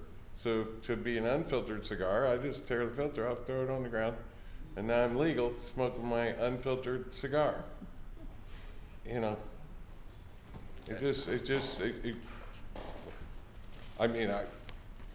I will support whatever the will of the commission is and be Well- quiet, but it doesn't sound to me like it's a good idea in its current state. Well, I clearly don't have the support, but I'm willing to listen to public comment. Chris Baker?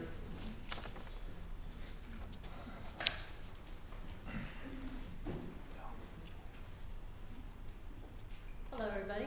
I'm Chris Baker, and I'm the chair of Space Coast Surfrider Foundation. We do a hell of a lot of beach cleanups, all of Brevard. And, you know, we're preaching to the choir here, yeah, we pick up a lot of butts. I made some notes, and some of them are kind of redundant, but I'm going to say them anyway. And I'm very proud that other municipalities have already voted to have Indian Harbor has designated smoking areas. No one's preventing anybody from smoking. I don't care what you do. It's your body. I don't care. But this is my planet. This is my water. And, you know, people are careless. And if each municipality in Brevard, it's a start. Indian Harbor, it's a start. Cocoa Beach, we've got to get on the wagon here, because as Space Coast Surfrider, we're going to be targeting every municipality in Brevard, Melbourne included. And we are all attached to our waterways, the lagoon, everything. Everything affects in the water. Smoking and vaping are a choice, and breathing is a right. I thought it was ironic. I know the current ordinance doesn't include the beach, but I thought it was ironic because we're Cocoa Beach, we're not Cocoa Park. So would we want to include the beach? So I just thought that was ironic. Every person in Brevard County should be free to enjoy the great outdoors without exposure to toxic smoke and litter. The tactic that Indian Harbor went, they didn't, tactic wasn't for litter. They pressed upon secondhand smoke and how I don't want to be sitting at the beach and having, you know, downwind from somebody that's puffing. And it passed relatively well because of the health hazards, and that was more important to the commissioners than the littering part, but it passed, and it's a stepping stone in the right direction. Cigarette butts are the #1 litter found on beaches, roadsides, and a major litter item at parks. We also need to include in an ordinance to include beaches, public trails, fishing piers, boardwalks, and seawalls.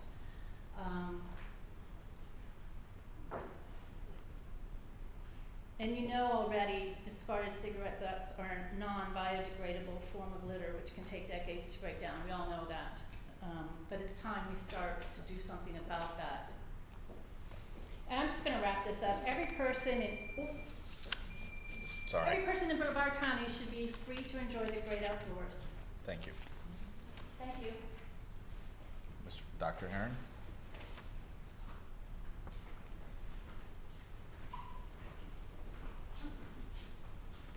You're getting the double whammy from Surfrider Foundation tonight. Chris already mentioned some of the things. First, I'd like to commend the city for even bringing this ordinance up and even considering it, so I commend you for that. But I hope that you will consider adding the beach to this ordinance or a follow-on ordinance in the near future. As Chris mentioned, we conduct numerous beach cleanups. Cigarette butts are by far the most prevalent trash on the beach. A cigarette butt takes at least 15 years to degrade. Commissioner Williams, you made the point for me. The ocean storms are digging up cigarette butts that are still there 20 years later. So the problem is, the reality is that cigarette smokers have not demonstrated the ability to police themselves. The world is their ashtray, and it has been for many years. And we've put out cigarette butt cans. I personally put out stainless steel butt cans on several crosswalks that the city had built. Nobody uses them. There's cigarette butts all around the butt can. And I have gone out there and cleaned them up myself. I personally put garbage cans at crosswalks that people don't use. The problem is that you cannot rely on people to police themselves, unfortunately, and in some instances, regulation is required. So I hope you will consider this in the future for our beaches, for all of the reasons mentioned by some of the other folks, and because it's the right thing to do. Thank you very much. Ms. Scott? Yeah, Scott Cook. You all probably are too young to remember when no smoking in restaurants started, but you're probably 2 years old, Commissioner Capizzi. No, but I remember. I remember that if you were in the non-smoking area, you got moved over next to the bathroom door, or people in the booth behind you were waving their cigarettes and almost catching your hair on fire. So it's been a long time, almost going on 40 years, 36, 40 years, about dealing with smoking and secondary smoke. It's not, I don't think this is about trash, completely. Secondary smoke is almost worse than whatever, because it affects people who are not smoking, ruining their lungs. And the tobacco industry has been really, really bad in not coming up with biodegradable filters that are gonna throw it around. But as to individual health, you know, if you try and go to the beach and you go across one of those boardwalks that, you know, the railings, there are probably anywhere from 2 to 10 men or whoever, surfers, sitting on the railing smoking, and you have to hold your breath to go through the smoking gauntlet to get to the beach. And I think we do have, you know, Fisher Park, no smoking, no drinking, right? It's the only place not very highly advertised. So I really do think it's not necessary or completely a trash issue. It's a health issue, and I look forward to your banning it on the beach. Thank you. Thank you. Any other comments?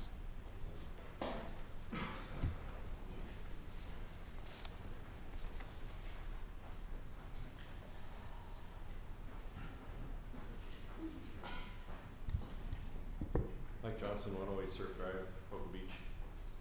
What is the business case for this ordinance? Does it cost the city money if people smoke in parks? Or is it someone doesn't like another's behavior? Well, the last 3 years have demonstrated that government will curtail individual rights and liberty.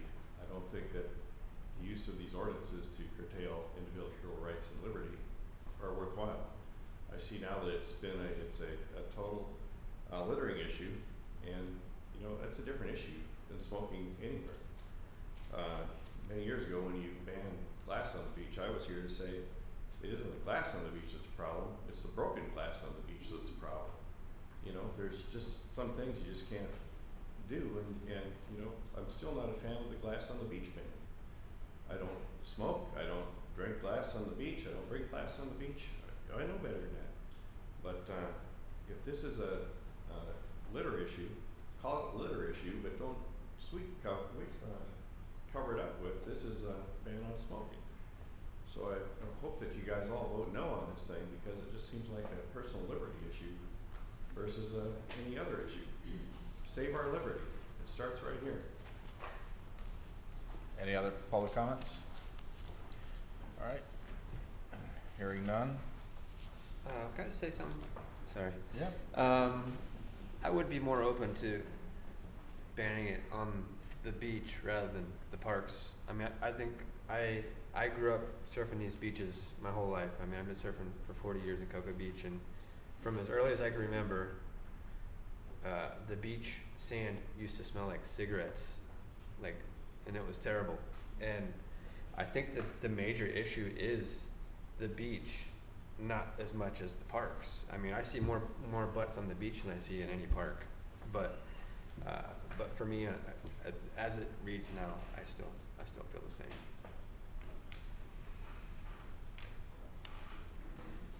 So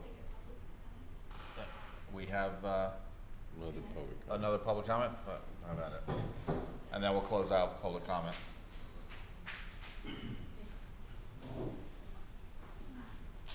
just came to watch the meeting, so, Just name and address, please. Naomi, 3060 North Atlantic County. Thank you. My family comes and visits me all the time. I have young nieces and nephews, and when we go to the beach, the wind is blowing and whatever, and we get that smoke. We have to move because I have a family member who are asthmatic. And I used to work for Disney for a long time. I know it's a private company, it's different, I understand. But for one of the longest children-friendly, tourist-friendly, out-of-town, not-American sort of businesses, we had private and specific sections for the smoking for anybody, so that we were trying not to curtail, the rights of people to be able to smoke if they wanted to, but to keep it away from those who might be injured from it. So I don't know. That's just my comment. Thank you. All right, and that closes public comment. So I'm kind of in line with that. I'm okay with leaving a section for smokers, and what you want to do with your body, that's your business. But when it impedes the health of children and other people, I think that's when we do have a responsibility as government. So, like I said, I know how to count to 3, and I don't think I have 3. So, you guys, anybody wants to look at this on the beach only? Because I wanted to add the beach as well. I have to say, I won't support it either way, because, to me, this is a restriction. If it's a health thing, it's open air. It's not like we're enclosed like in a restaurant or anything. So, we can make provisions to move, or it's open air. It's not like you're stuck in a building. So I can't really justify the health concern in this case, and I really have a problem with such a restriction, especially on public property in open air. It's either on the beach or in the park, so I'm not going to support it at all. So Mayor, based on our formal education that we had from 5:30 to 6:15, I'll ask the city attorney. We made a motion to discuss. We voted on the motion to discuss. We discussed. We had public comment. If we move on to the next agenda item, That's fine. then what happens to this one? It died. It dies, or somebody that might be adamant about it can do some tweaking to it and talk to city staff and you, and maybe bring it back in a different form. Sure. But we don't have to pass a first reading with substantial changes and bring it to the second reading. So I would suggest to the mayor that we press on with the remainder of the agenda. Yep. Next item, city attorney. Okay, item number 2, confirmation appointments to organize for 2023. Agenda reflects 2022 appointments. Representative Commission, recommendation, appoint. Just start here. 2A. Okay, keep Just going. read it, yeah. Keep going. Okay, 2A, Space Coast Transportation Planning Organization, TPO. Appoint alternative voting delegate, meet second Thursday, 9 a.m. Viera. Per the agreement, the cities of Cocoa Beach / Cape Canaveral share voting delegates on the Transportation Planning Organization. As in 2022 and 2023, the Cape Canaveral is the single voting delegate holding the North Coalition seat representing the collective interests of Cocoa Beach and Cape Canaveral. Cocoa Beach is an alternative voting delegate.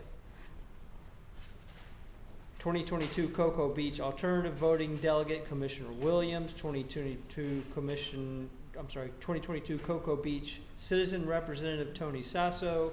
Mr. Sasso no longer wishes to serve as representative. 2022 Cocoa Beach Staff Representative, City Engineer Jared Francis, Project Manager Rob Strong as alternative. 2023 Cocoa Beach Staff Recommendations, City Engineer Jared Francis, Development Services Director Tanya McCoy. For 2023 Cape Canaveral's voting and primary delegates are council members Don Willis, city resident Erilyn DeBlau, and Resilience Engineering Services Manager Lexi Miller. Appoint city in, is this me? Say, Okay. no. To be, points.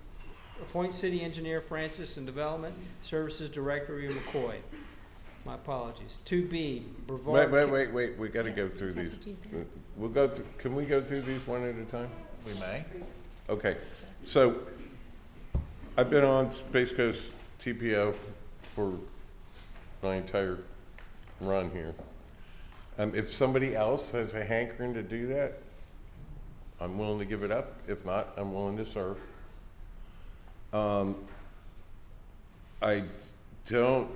I don't think we've advertised that we now have a vacancy as the Cocoa Beach Citizens Representative, or what the exact process would that be for? So we can leave that vacant for now, okay? And then go ahead and appoint Jared and McCoy in those positions. So does anybody want to take my spot? You'd be the alternate this year, and then you'd be the full-time North Beach Coalition member for 2024 and 2025. I'm good with having you on there, Skip. You've done a great job. Okay. All right. That's So just me. So then, let's go with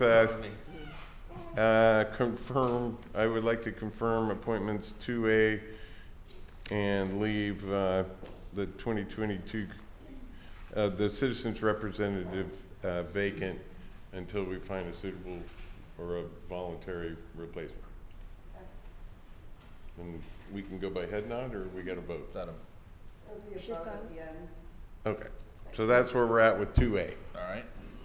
City Attorney, 2B, please. 2B, Brevard County Water Supply Group, no set meeting time. 2022 Staff Representative, Water Reclamation Director Brad Cowsall. Appoint Water Relation Director Cowsall. I agree. Appoint Water Relations Director Kelso. Keith? Yeah. Jeremy? We vote at the end or anything? Yeah, but if you have any. All right, item 2C. 2C, Space Coast League of Cities meets second Monday, 6:30 p.m. at Hosting City. Space Coast League of Cities Intergovernmental Committee, second Monday, 5:45 p.m. at Hosting City. 2023 representatives, Commissioner Wallace as regular delegate and Commissioner Jeremy Hutcherson as alternate. These appointments were confirmed by the City Commission on November 18, 2022. Confirm appointment of Commissioner Wallace and Commissioner Hutcherson as representatives. I think we already confirmed them on November 18th, so let's press on. Okay. 2D. 2D, General Employees Pension Board meets quarterly, 3 p.m. Thursdays before commission meeting. Cocoa Beach, 2022 representatives, Commissioner Skip Williams. And there's a big blank there. So I've been doing this since 2007. We were a little bit in the red in 2007. We got in the black. We were way in the black up until this year, and I think we lost about 17.9% overall portfolio, but we're still in the black. And if somebody else wants to, find out what the General Employee Pension Board's all about, I'm willing to relinquish that position.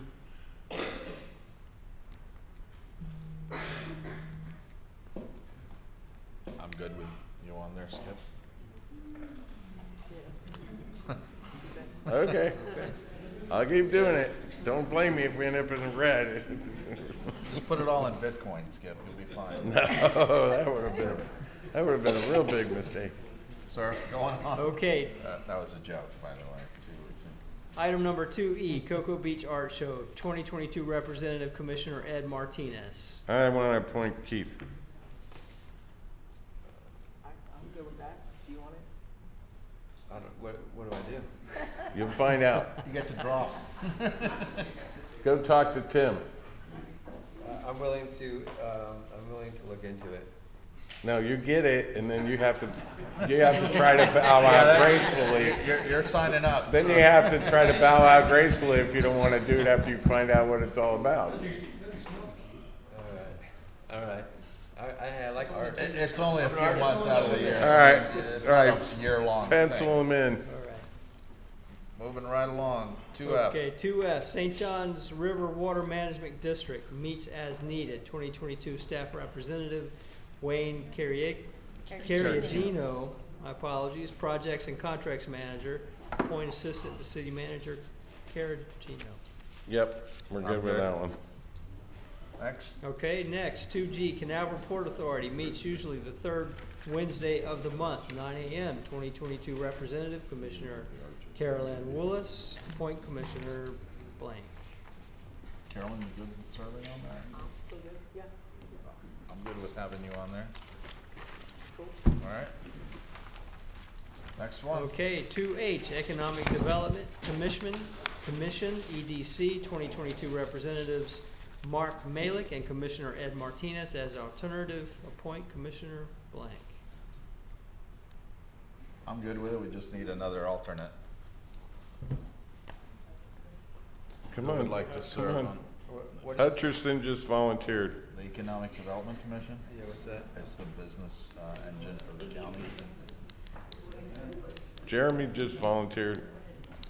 They're the company that brought Northrop Grumman here. Come on, you gotta do something. They make sure we keep the lights on. You gonna do it, Carolyn? What? You wanna do it, or you gonna give it to Jeremy? Oh, no, I said that was good, Jeremy, he volunteered, yeah. As alternate or primary? Yeah, alternate. All right.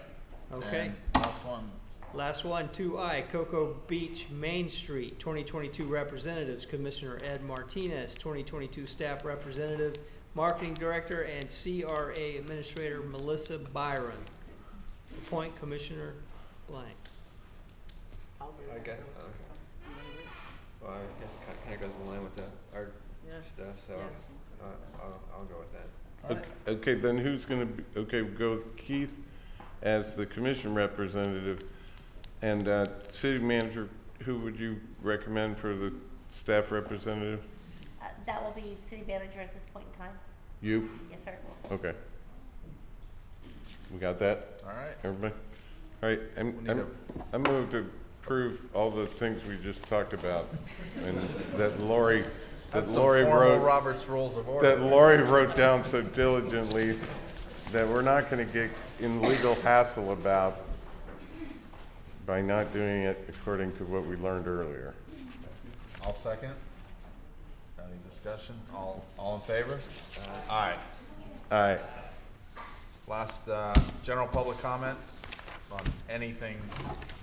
Just one thing quick. 10 months ago, we had a whole workshop in this conference room on the beach. I mean, I think Carolyn was there and. I was here. Yeah, I mean, what happened to all that?